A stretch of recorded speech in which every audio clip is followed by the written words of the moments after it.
Buenas tardes, muchas gracias como siempre a todos por acompañarnos en esta actividad. Yo voy a hablar muy brevemente para que puedan expresarse las colegas, para poder contar brevemente cómo se fue gestando este libro y cuáles son las razones a su vez que nos han llevado a editar un libro sobre el derecho a la ciudad, que no es como dice Jordi Borja, ¿no? En realidad lo central del libro es su trabajo. Luego yo añadí alguna reflexión más jurídica y algunos documentos que consideramos esenciales o básicos y que parecía interesante que estuvieran todos recopilados en una sola única publicación. Dos o tres vías a través de las cuales llegamos a esta cuestión. En primer lugar, en el ámbito de la defensa, fuimos participando en varios eventos preparatorios de Hábitat 3, que es una conferencia internacional que realiza las Naciones Unidas cada determinado número de años sobre la problemática urbana. En la anterior reunión había sido clave el reconocimiento y la importancia del derecho a la vivienda. Y en estas discusiones previas y luego en Hábitat 3, uno de los ejes de la discusión fue el reconocimiento o no del derecho a la ciudad. Algo que fuimos viendo en estas etapas preparatorias y que luego también se concretó en el documento final surgido de Hábitat 3, que es llamado la nueva agenda urbana, que está aquí como apéndice, es el poco grado de concreción jurídica que tenían los documentos generados en el ámbito de las Naciones Unidas, y eso se ve también en la nueva agenda urbana. En realidad son textos muy genéricos. Desde nuestra óptica tenía poca concreción jurídica. Desde la óptica, por ejemplo, cuando en Quito en el 2016 se realizó el Hábitat 3, paralelamente en Flaxo se realizó un Hábitat 3 alternativo, digamos de los grupos más escépticos ante esta conferencia, justamente donde estaba Borja y organizado por Fernando Carrión. Allá tampoco se destacaba en realidad lo jurídico. Como uno de los ejes era, bueno, se habla por ejemplo mucho de la desigualdad en estos documentos, pero no hay ninguna mención a cuáles son los procesos históricos y políticos que llevan a ese estado de desigualdad, lo cual convierte a estos textos en algo bastante vaporoso, porque se generan expectativas y luego promesas, pero no hay ninguna explicitación de los procesos, las razones y las causas que llevan a la situación de desigualdad existente. Eso creo que es obvio también. Igualmente desde nosotros como institución jurídica y difusora y defensora de derechos poníamos el énfasis en esta dimensión jurídica. Y de ahí que considerábamos interesante intervenir para poner de manifiesto que todo este pensamiento político podría y debiera concretarse en un derecho operativo como cualquier otro derecho fundamental que pueda ser utilizado por los ciudadanos para reclamarle a los gobiernos, a las administraciones y eventualmente al Poder Judicial. Claro, la segunda ausencia que notábamos es como el lenguaje de los derechos era casi inexistente, también era inexistente la dimensión del acceso a la justicia. Y entonces ahí notamos algo muy interesante, es que si bien hay pluralidad de actores en estos foros de las Naciones Unidas, y entonces hay universitarios, académicos, además de los propios estados, que son los representantes oficiales,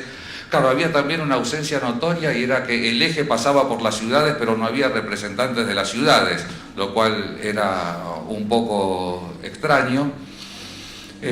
No había ninguna institución en general, era una reunión universal de los poderes judiciales, es decir, no había jueces, no había referentes de la administración de justicia, no había fiscales, no había defensores, había muy pocas instituciones o algunos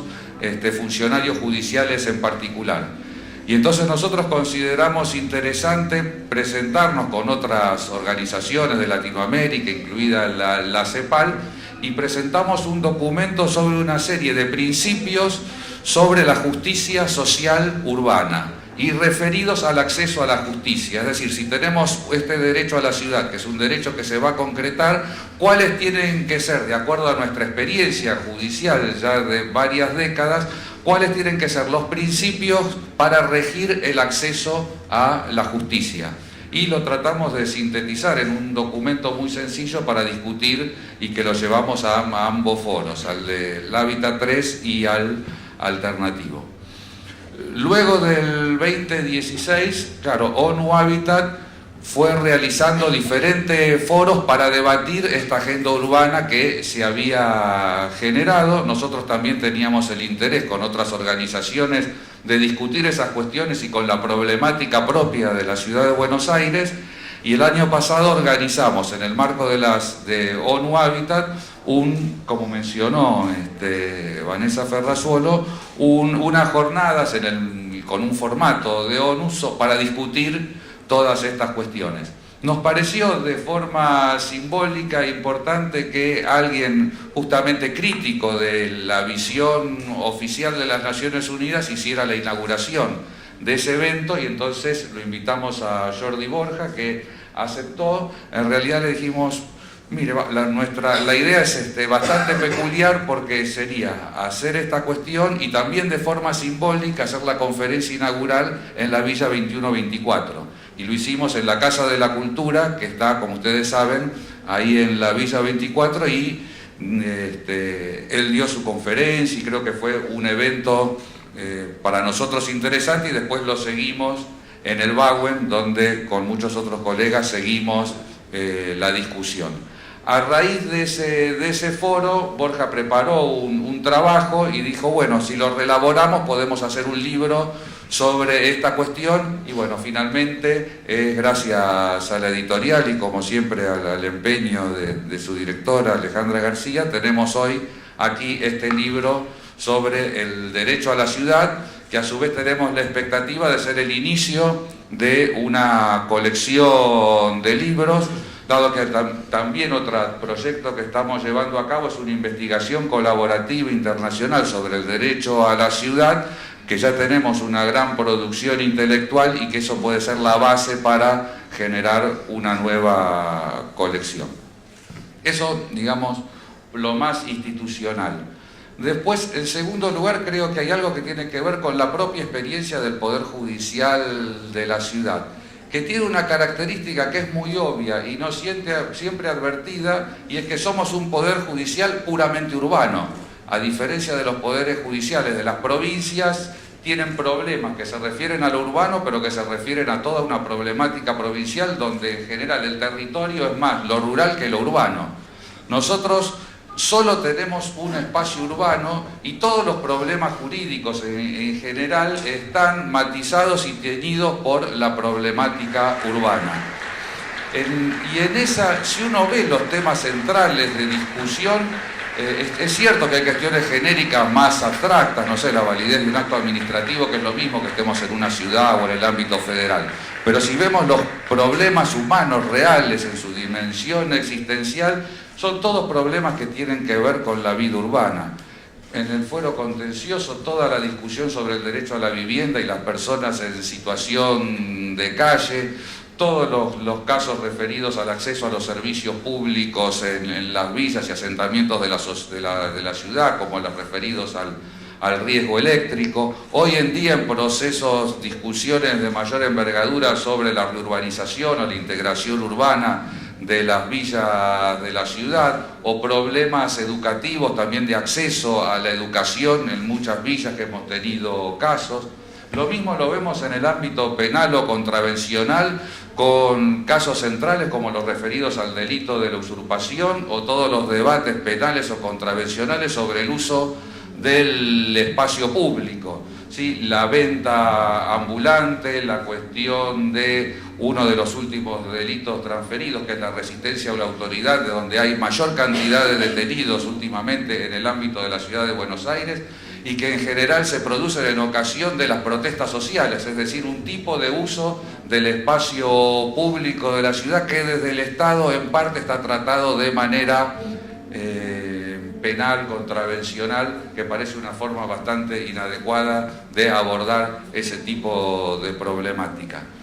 Y si nosotros creo que llegamos al derecho de la ciudad, claro, esa es una forma más inductiva, porque finalmente fuimos pensando y resolviendo todos esos problemas en su particularidad. Por un lado el derecho a la vivienda, por el otro lado el derecho al uso al espacio público, por otro el derecho al acceso a los servicios públicos, pero es claro que, al menos a mí naturalmente, me fue llevando a pensar formas más globales de comprender esa dispersión de derechos más allá de las clasificaciones jurídicas tradicionales de civiles, políticos, económicos, sociales, que son bastante formales y no nos dicen mucho, salvo, bueno, la importancia que tienen, que hay dos pactos, etcétera, etcétera.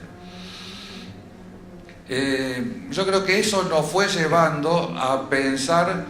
derechos que fueran, yo creo que es la expresión que utilizo acá, macroderechos, es decir, derechos más amplios que permiten pensar, dada una problemática específica como la problemática urbana, un conjunto de derechos en particular, de forma tal que cada vez que tenemos una discusión sobre esos derechos, discutimos eso particular, pero discutimos también qué tipo de ciudad queremos, cuál es la relación de las personas con su propia ciudad.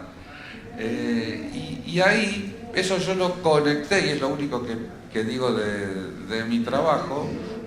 que creo que tenemos que pensar varios macro derechos y macro situaciones. Acá menciono dos, pero yo mencionaría tres hoy en día.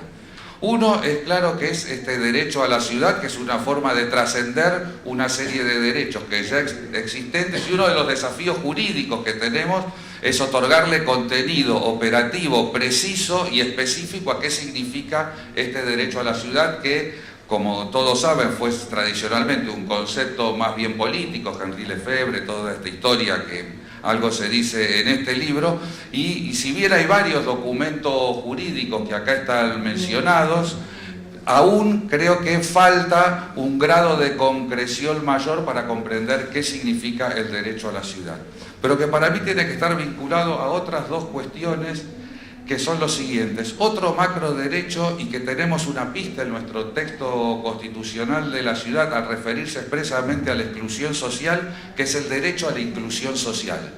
Como dice Borja, desde los años 70 vivimos un cambio, una transformación del sistema económico mundial, donde el trabajo deja de tener su factor central de integración social, económico, cultural, humano, etc. Y eso genera enormes dificultades y tiene enormes consecuencias. Sí, el trabajo no es el eje de la sociedad, lo que significa es que hay muchas personas que no sirven para el trabajo, y eso significa que tenemos gran cantidad de personas, no que solo son desempleados ocasionales o transitorios, sino que hay una población estructuralmente excluida de la sociedad que tiene enormes dificultades para acceder al mundo del trabajo. Y si ocasionalmente accede al mundo del trabajo, como tal vez pudo haber ocurrido en la Argentina, una mínima crisis o un cambio de política hace que enseguida queden de vuelta fuera del mundo del trabajo y siguen estando en un estado de exclusión político, social, cultural, etc. De forma tal que cuando nosotros hablamos del derecho a la vivienda en la ciudad, no solamente hablamos de la vivienda, hablamos que es un medio para la inclusión social de gran parte de la población de la ciudad de Buenos Aires que está excluida. Y eso creo que tiene o debiera tener enorme significación para los operadores judiciales o cada vez que alguien en el Poder Judicial resuelve un caso sobre estas cuestiones. Y es claro que si el trabajo no es lo central, las personas, las comunidades, las colectividades buscan las formas a través de las cuales poder sostener sus condiciones materiales de existencia, y creo que lo que se ha desarrollado, primero incipientemente y cada vez con una mayor conciencia, es un nuevo sector de la economía, que es la economía popular, ¿no? Que no es solamente la informalidad, algo negativo frente a la formalidad, sino que es un nuevo ámbito de relaciones económicas que ya tiene reconocimiento jurídico a través del Estado, inicialmente por vía muy oblicua, en su momento por una modificación de la ley de impuesto al valor agregado que reconocía a las empresas de carácter o a las unidades de carácter social y solidario, etcétera, y una regulación posterior.